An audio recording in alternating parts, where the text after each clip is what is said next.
1 Samuel 14. One day Jonathan, the son of Saul, said to the young man who carried his armor, "Come, let us go over to the Philistine garrison on the other side." But he did not tell his father. Saul was staying in the outskirts of Gibeah in the pomegranate cave at Migron. The people who were with him were about 600 men, including Ahijah the son of Ahitub, Ichabod's brother, son of Phinehas, son of Eli, the priest of the Lord in Shiloh, wearing an ephod. And the people did not know that Jonathan had gone. Within the passes by which Jonathan sought to go over to the Philistine garrison, there was a rocky crag on the one side and a rocky crag on the other side. The name of the one was Bozez, and the name of the other Seneh. The one crag rose on the north in front of Michmash, and the other on the south in front of Geba. Jonathan said to the young man who carried his armor, "Come, let us go over to the garrison of these uncircumcised. It may be that the Lord will work for us, for nothing can hinder the Lord from saving by many or by few." And his armor-bearer said to him, "Do all that is in your heart. Do as you wish. Behold, I am with you heart and soul." Then Jonathan said, "Behold, we will cross over to the men, and we will show ourselves to them. If they say to us, 'Wait until we come to you,' then we will stand still in our place, and we will not go up to them. But if they say, 'Come up to us,' then we will go up, for the Lord has given them into our hand, and this shall be the sign to us." So both of them showed themselves to the garrison of the Philistines. And the Philistines said, "Look, Hebrews are coming out of the holes where they have hidden themselves." And the men of the garrison hailed Jonathan and his armor-bearer, and said, "Come up to us, and we will show you a thing." And Jonathan said to his armor-bearer, "Come up after me, for the Lord has given them into the hand of Israel." Then Jonathan climbed up on his hands and feet, and his armor-bearer after him. And they fell before Jonathan, and his armor-bearer killed them after him. And that first strike which Jonathan and his armor-bearer made killed about 20 men within, as it were half a furrow's length in an acre of land. And there was a panic in the camp, in the field, and among all the people.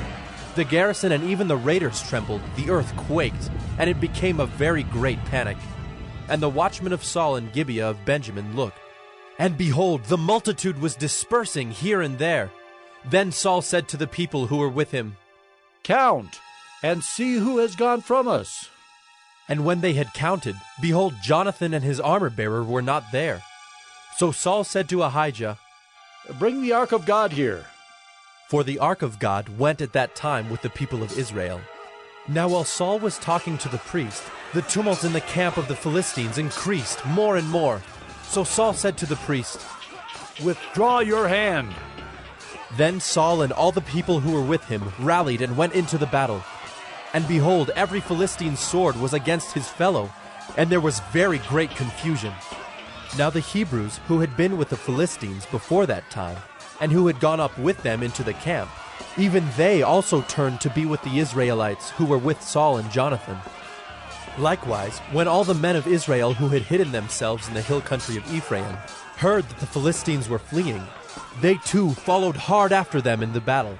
So the Lord saved Israel that day, and the battle passed beyond Beth-aven. And the men of Israel had been hard pressed that day. So Saul had laid an oath on the people, saying, "Cursed be the man who eats food until it is evening, and I am avenged on my enemies." So none of the people had tasted food. Now when all the people came to the forest, behold, there was honey on the ground. And when the people entered the forest, behold, the honey was dropping. But no one put his hand to his mouth, for the people feared the oath. But Jonathan had not heard his father charge the people with the oath. So he put out the tip of the staff that was in his hand, and dipped it in the honeycomb, and put his hand to his mouth, and his eyes became bright. Then one of the people said, "Your father strictly charged the people with an oath, saying, 'Cursed be the man who eats food this day.'" And the people were faint. Then Jonathan said, "My father has troubled the land. See how my eyes have become bright because I tasted a little of this honey? How much better if the people had eaten freely today of the spoil of their enemies that they found. For now the defeat among the Philistines has not been great." They struck down the Philistines that day from Michmash to Ajalon, and the people were very faint. The people pounced on the spoil, and took sheep and oxen and calves, and slaughtered them on the ground, and the people ate them with the blood. Then they told Saul, Behold, the people are sinning against the Lord by eating with the blood. and he said, You have dealt treacherously. Roll a great stone to me here. And Saul said, Disperse yourselves among the people, and say to them, Let every man bring his ox or his sheep, and slaughter them here and eat. And do not sin against the Lord by eating with the blood. So every one of the people brought his ox with him that night, and they slaughtered them there. And Saul built an altar to the Lord. It was the first altar that he built to the Lord. Then Saul said, Let us go down after the Philistines by night, and plunder them until the morning light. Let us not leave a man of them. And they said, Do whatever seems good to you. But the priest said, Let us draw near to God here. And Saul inquired of God, Shall I go down after the Philistines? Will you give them into the hand of Israel? but he did not answer him that day. And Saul said, Come here, all you leaders of the people, and know and see how this sin has arisen today. For as the Lord lives who saves Israel, though it be in Jonathan my son, he shall surely die. But there was not a man among the people who answered him. Then he said to all Israel, You shall be on one side, and I and Jonathan my son will be on the other side. And the people said to Saul, Do what seems good to you. Therefore Saul said, O Lord God of Israel, why have you not answered your servant this day?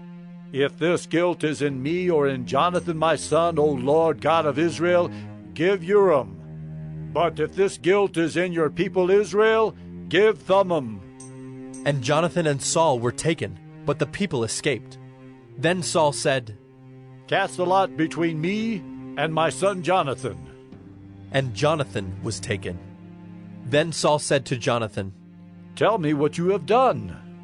And Jonathan told him, I tasted a little honey with the tip of the staff that was in my hand. Here I am. I will die. And Saul said, God do so to me and more also. You shall surely die, Jonathan. Then the people said to Saul, Shall Jonathan die, who has worked this great salvation in Israel? Far from it. As the Lord lives, there shall not one hair of his head fall to the ground, for he has worked with God this day. So the people ransomed Jonathan, so that he did not die. Then Saul went up from pursuing the Philistines, and the Philistines went to their own place.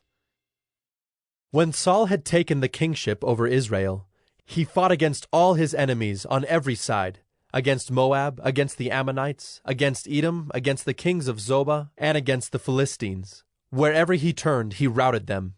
And he did valiantly, and struck the Amalekites, and delivered Israel out of the hands of those who plundered them. Now the sons of Saul were Jonathan, Ishvi, and Malchishua, and the names of his 2 daughters were these. The name of the firstborn was Merab, and the name of the younger, Michal. And the name of Saul's wife was Ahinoam, the daughter of Ahimaaz. And the name of the commander of his army was Abner, the son of Ner, Saul's uncle. Kish was the father of Saul, and Ner, the father of Abner, was the son of Abiel. There was hard fighting against the Philistines all the days of Saul. And when Saul saw any strong man, or any valiant man, he attached him to himself.